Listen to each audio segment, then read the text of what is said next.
On Tuesday, this country will be holding an election for the presidency of the United States, as well as other national, state, and local elections. Nationwide, the cry is that the election for presidency is the most important election this nation will be having. Rattling the Bars and the Real News Network have been focusing on the impact the elections will have on the prison industrial complex.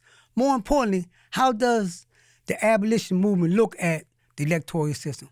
What role does it play in the abolishment of the prison industrial complex? You can hear the views of abolitionists from previously recorded interviews. Back in May, we covered the Free Her March, where formerly incarcerated women were calling for clemency for 100 women. I'm here to free Miss West, Michelle West, and here to support the women that's here. Hi, what's your name? My name is Star. How you doing? I'm good. Where you from, Star? The Bronx, New York. Okay, we got the Bronx with us today. Why are you here today? Because we're here to petition the president and everybody else on his team to grant clemency to Michelle West and all the other women who deserve it. He told us when we was here 4 years ago that he was going to free 100 women within the 100 days of him being in office, and he have not did any of what he said he was going to do. So we here today asking for him to free our women and free them now. We are tired of giving the Democrats what they want and they don't give us what we need. So what do we want? We want freedom for all women and girls. We want rehabilitation and alternatives to incarceration. We want Michelle West free. I'm Michelle West and the Michelle West Star. My mom was incarcerated when I was 10 years old for a drug conspiracy case, and she's serving 2 life sentences and 15 years. I represent the women that want to be free. Let our women be free. Oh, yeah, she right there. Let our women out of those prisons. Free her.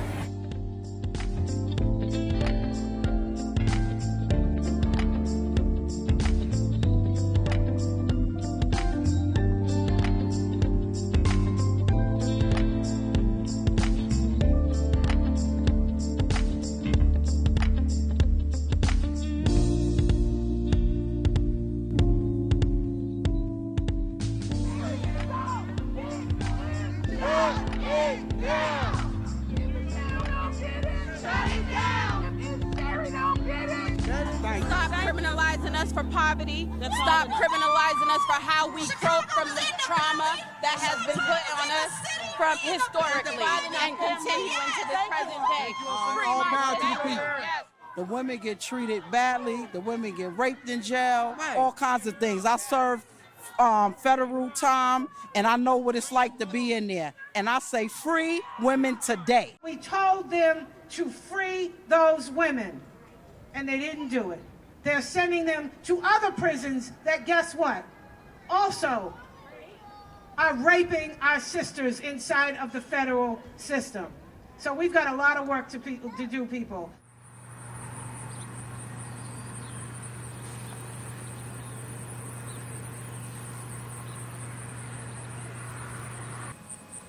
The response is to move all the women at once, all of a sudden, to just throw them out into places all over the country with no preparation, no bathroom facilities. They're being, that, as one of them said, the men who raped them should and are going to prison. Right. And the women are being punished now. Right. Because they're saying that the BOP, which can't control their own, staff, has to close the prison because they can't manage it. And they take the women. And I've been walking with different friends of mine who were in Dublin with me, which it was not a low security place at that point. Right. And we're all having like flashbacks of what it was to be transferred in that way, where you're treated like a sack of laundry, and except that you're chained up, you're chained at the waist, you can't use the bathroom for hours, you get no food, you're sitting, they sat on a bus for 5 hours in the parking lot of the prison. And then at the end of 5 hours, they were taken back into the prison. They said, oh, we don't know where to take you. So the way that they're being treated is, and then their families, like some people have children and their families are in the Bay Area. Right. So the children were able to visit their moms in the prison. And now the moms have been sent like across country. So and all this is the remedy for their abusive behavior. Exactly. The remedy for their abusive behavior is become more abusive. Exactly. Here, Andrea James, founder and executive director of the National Council for Incarcerated Women and Girls and Families for Justice and Healing.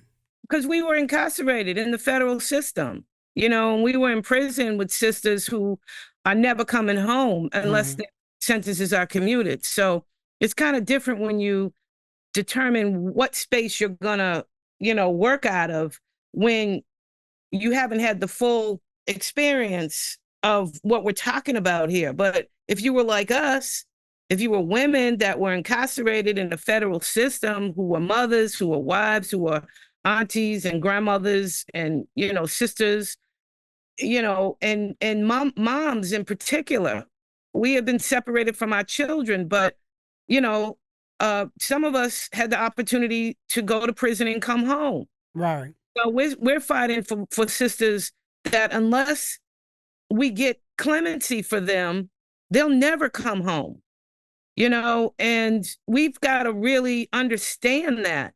Like what we're talking about is the liberation of our people. Come on.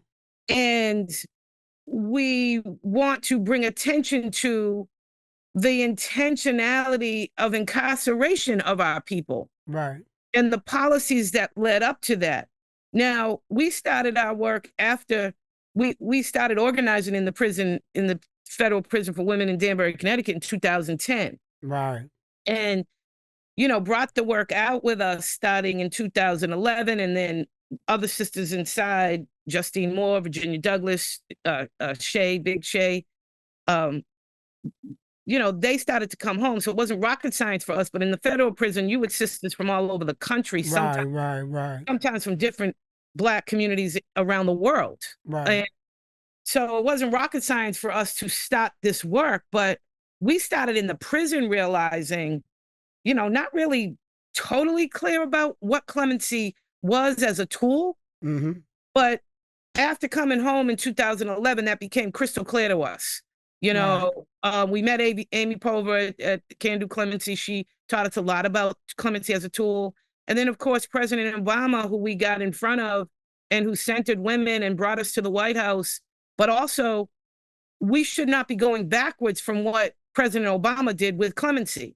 Okay, let's pick up on right there, because, all right, now for the benefit of our audience, all right, now clemency is a federal mandate, and it's top heavy in its bureaucracy. I know this. It's a tool. It's a privilege bestowed upon. It's not a mandate. It's a tool that it's bestowed upon the President of the United States to grant relief to people from their sentences, and that takes many forms. You know, it could be freedom, immediate freedom. You know, for commuting your sentence, meaning it only stops the sentence that you are serving from within a carceral place, a prison. We decided at some point you can only go so far with what's happening in Congress right now. Who's controlling Congress? What they're paying attention to. We fought so hard against the passage of the First Step Act the way it was presented, because it's been a big smokescreen, and we knew when Congress passed First Step that it really wasn't what we needed. It didn't address the people who needed to get out. It carved out the very people that needed the most relief.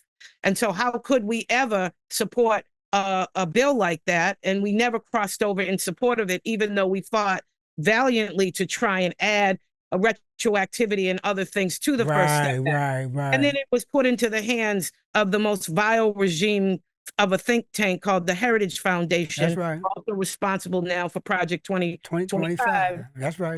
To implement the First Step Act. And it's just, we're one of the few, I don't know if any other organizations have done it, but our legal division, led by our senior counsel, Catherine Shevchenko, has followed the implementation of the First Step Act.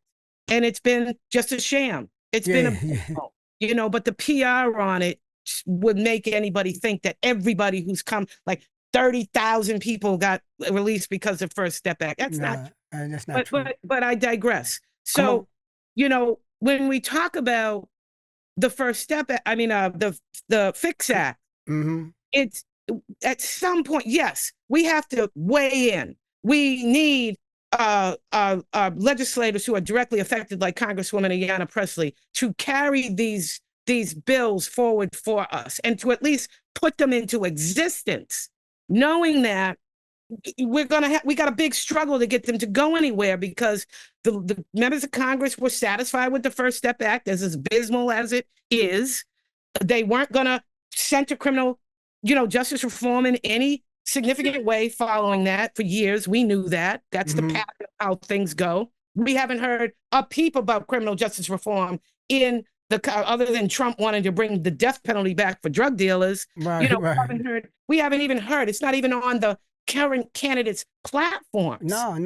No. And so we had to shift our energy to, and it's not really a shift. It's just, what are we picking up now to be to being present and to make sure that the concept of liberation of our people isn't just left to hope somebody's going to keep it at the forefront. That's our job. That's right. Nobody's coming to save us. No. Like if nobody gives a shit about our issue. Come on. If you're going to do this work, you have to be consistent in finding ways of staying in the public eye, of showing up, of taking up space, of getting in the street. And so that's what we did with the 10th anniversary. Right. We did this. We did this 10 years ago in 2014, and that's how we got the attention, because of the work of civil rights lawyer Nkechi Taifa, who brought the National Council and the Sisterhood to the attention of President Obama and Valerie Jarrett to say, yo, Prez, we see you equate, we see you connecting clemency to racial justice. Clemency is racial justice. We see you going into the federal prisons. How could it be that he was the first president of the United States to go to visit a federal prison? Like, how could that be? In August, the Real News editor-in-chief, Maximilian Alvarez, and I talked to David Schultz, a criminal reform and social justice advocate, about how poor and working class voters navigate an electoral system that doesn't serve them. So I wanted to ask, just as two guys on the front lines of that struggle, like, what do you think the pundit class covering the elections in mainstream media should learn about the conversations that y'all are having and that folks in these communities are having about the election right now? Okay, yeah, so I'll start with that one. So I would say it's important for individuals. I think being in Washington, D.C. obviously puts us in a unique position because we're obviously a very political city. So I think, it's I guess it's different when I go to different areas, different cities. I was just traveling. Recently, I was in Chicago, and of course, it was very political there because they're getting ready to have the Democratic National Convention. But usually it's not. But for the most part, so, that puts us in a unique perspective to see, how politics really affect our everyday lives. I think you are 100% correct. I think that individuals that are from smaller, more rural areas really want to see and are more concerned with that direct impact. And so elections for them kind of seem like this faraway thing. It's like they kind of like drop something in a box, and if they're the person they like personality wise, really, or who agrees with them on more things than the other, then that's what they go for. But they don't really do their research on the candidates as well as they should to see, you know, really, are they living up to what they're saying? Are they voting this way, even though they're saying they might be voting this way? And so I think that it's important for the pundits, so to speak, to really listen to grassroots individuals, because we are the ones that matter. We are the people that they say in the Constitution. We are the ones that are the, you know, make everything one. We're the working class. So at the end of the day, you know, our vote matters and they want our vote. So I think it's imperative that they listen to what our needs and specific, you know, asks are. And I think on the grassroots, when you're dealing with a grassroots level, it's imperative that we educate the people that's affected. Because like you say, people want jobs, people want quality education, people want a safe living environment, people want food quality, you know, like cheap food as far as food prices being so high. People want rent control. They don't want to be living in squalor and then paying astronomical fees to live there. So it's important that we educate. And when you're dealing with the grassroots, it's important that you educate the population to understand that you have to find a candidate that's going to represent your interests. When the Black Panther Party ran Bobby Seale for mayor, they weren't running Bobby Seale for mayor to try to get Bobby Seale to be the mayor.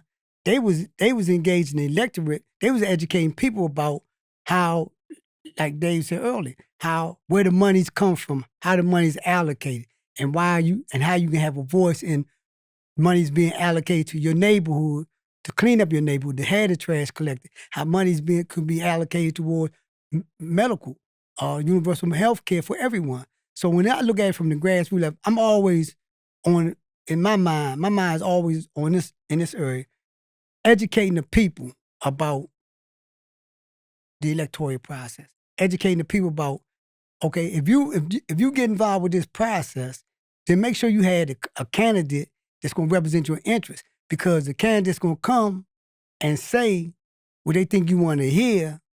They're going to put on all kind of activities to get to motivate your interest. But when the dust settles and they leave, trash hasn't been collected. It's high unemployment rate in your neighborhood. Housing, you live in squalor.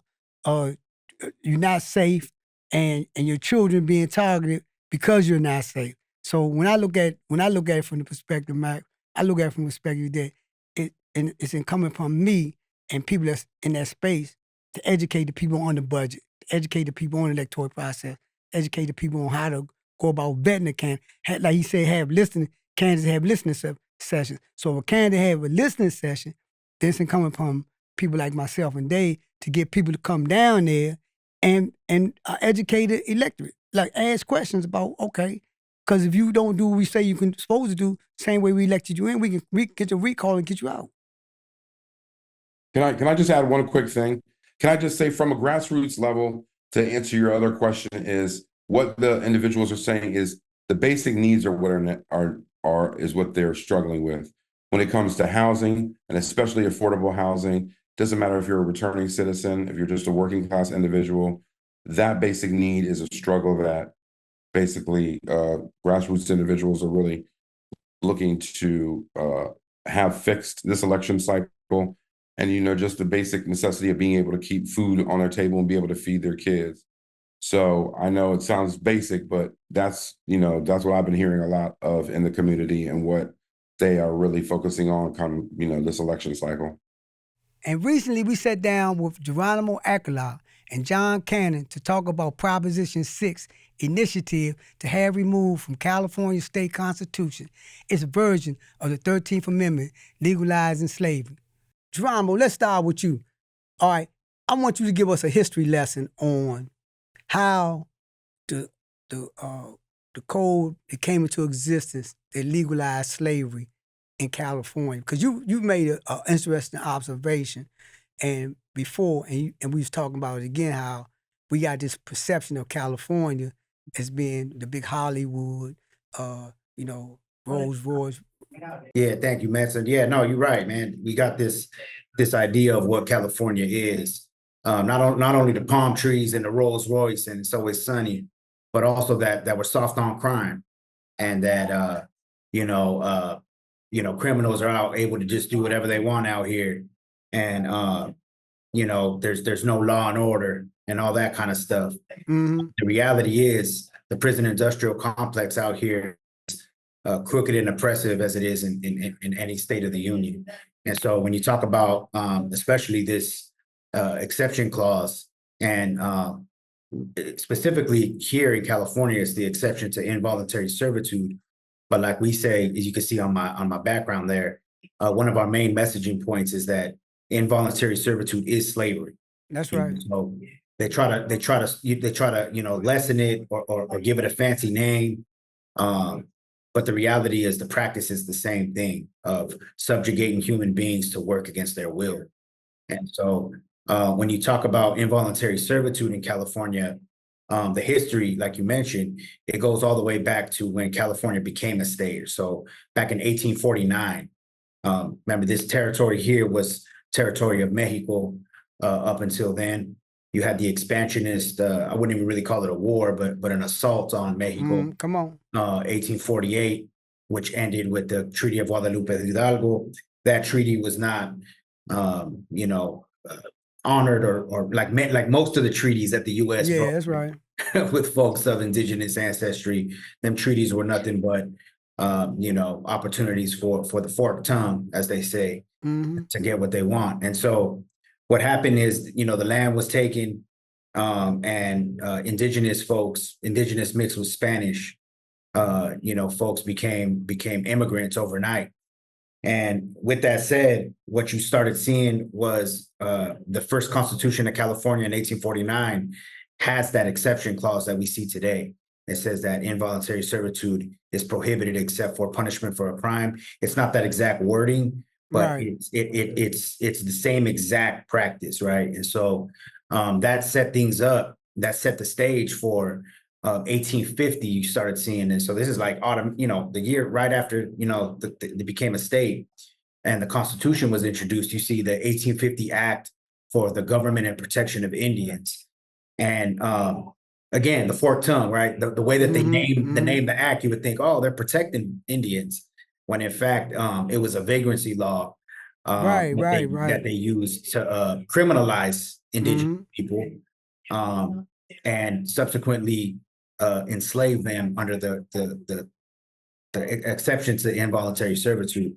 And so I want to add too that indigenous peoples were already being enslaved by the Spanish colonial powers. We talk about the mission system. So the Southwest and California, a lot of it was already built by the enslavement of indigenous peoples. When you talk about colonization, and once the Spanish came and that era of terror, and then Mexico getting its independence, and you've seen Mexico actually outlaw slavery for a period of time, while that practice of servitude was brought back once the U.S. Took the land from Mexico. And so, like I said, from 1849 on, you've seen, up until now, you've seen the consistent criminalization That's right. of indigenous brown folks. Later, obviously, our African brothers and sisters that were enslaved and brought to this continent, and also that ended up migrating, trying to find free states, trying to find places where they can actually, be free from the subjugation of slavery, only to find, the same kind of practices happening over here in the Southwest. And so, following that 1850 Act of Government and Protection of Indians, which actually turned what's now LA Federal Courthouse, was a vibrant slave auction. That's right. Based on that law. You saw acts like the Greaser Act, which passed in 1855. It's another vagrancy law. If you look at the actual statute, the statute reads dealing with the issue of those of Spanish and Indian blood. Right. And so really you talk about folks like me, Chicanos, Mexicans, those that are of Spanish, or Latino and indigenous ancestry. And I think the point that for and the benefit for our audience, I think you make the case well. You well represent the case of how they codified laws. That's right. To make sure that this exception clause could be enacted under any and all circumstances. John, so now we at a place where, in terms of y'all organized around the abolishment of slavery, the legal form of slavery as we know it now. Talk about y'all Proposition 6, John. So Proposition 6 would us actually be reversing Article 1, Section 6 of the California Constitution, which is basically just like the 13th Amendment of the United States. Mm-hmm. So Proposition 6, what it would do right now is give a person autonomy over their own body, give a person choice whether they want to work or not. Because as it is now, you have no choice whether to work or not. So Proposition 6 would prioritize rehabilitation over forced labor. So what that would look like is, if right now as it stands, if you're inside and you're working, they assign you a job automatically. And whether you want to do college courses or rehabilitative courses or anything else, you're not able to, because you're assigned a job. You don't get to pick the job. You don't get to choose if you want a job. If you're assigned the job, you have to do it. So if you did want to, say, take anger management course or seek anything to rehabilitate yourself, and that aligns at the same time as your job, you have to go to that job or you'll be punished for refusing to work. Whether you have a death in the family, you have to go to work or you'll be punished for refusing. And all these cases happened to me while I was incarcerated. That's right. That's right. So like, and you're getting punished for refusing to work. You're losing days off your sentence. You're losing phone time. You're losing all type of things if you refuse to work. So Prop 6 would actually give a person their own choice over their own body, over their own rehabilitation. We know Proposition 6 coming to effect, but we also know that prison has become like privatized on multiple levels. The privatization of prison is the food service is private, the commissary is private, the industry is private, the way the clothes is being made, everybody has like then got involved in terms of like putting themselves in a space where they become a private entity. How will Proposition 6 address that? Because what's going to ultimately happen, the slave master ain't going to give up the slave freely. They're going to like create some type of narrative or create some kind of forceful situation where, if you don't work, you ain't going to get no days, and you can come over here and work. And you see where I'm going at with this? Yep. So how, did y'all see that? Do y'all see it as a problem, or have y'all looked at that and be prepared to address it? No doubt, man. So I think that this is really the first step, right, for us, because it's going to be a long road. And those of you that have, those of us that have been incarcerated or have fought against the carceral system, that every time you do something, they're going to figure out a way to retaliate. Going to find a way to try to circumvent it. You're going to try to find a way to basically make whatever you're doing obsolete so they can continue their practice. And so on our end, it was a really long and tedious process with the language.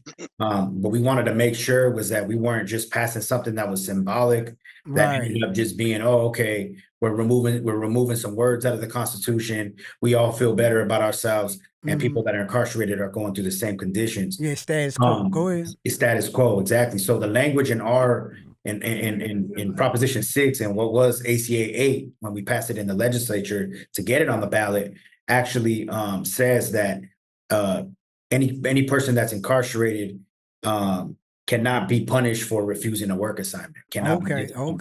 So what that does is it's not going to stop CDCR from definitely trying to circumvent things, but what it does is it gives folks a pretty strong legal stance, right? So if they do continue to be forced to work and disciplined for refusing to work, they can go to court. And we feel with the language that we now have in the Constitution, which is supposed to be the highest letter of the law, they're going to have a pretty strong legal stance to stand on when they get to court.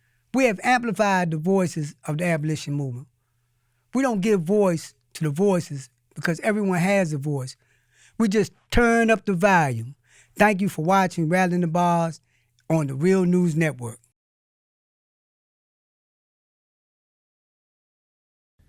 Thank you so much for watching the Real News Network, where we lift up the voices, stories, and struggles that you care about most.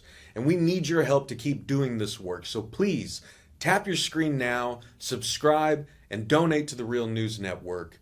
Solidarity forever.